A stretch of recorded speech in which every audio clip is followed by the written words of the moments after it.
Hi guys, today we'll copy a TikTok video link. If you want to share a TikTok video with someone, just follow these simple steps. After unlocking your phone, open the TikTok app. Find and open the TikTok video whose link you want to copy. Make sure the video is playing before moving to the next step.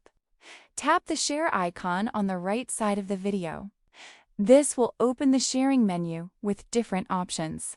From the available options, tap Copy Link. The TikTok video link will be copied to your clipboard and you can paste it anywhere you want to share it.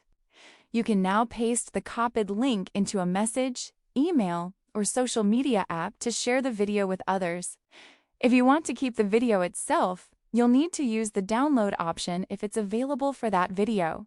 And that's how you can easily copy a TikTok video link step by step. Once completed, you can paste and share the copied link anywhere you like. If this helped you, make sure to subscribe and comment for more simple tutorials.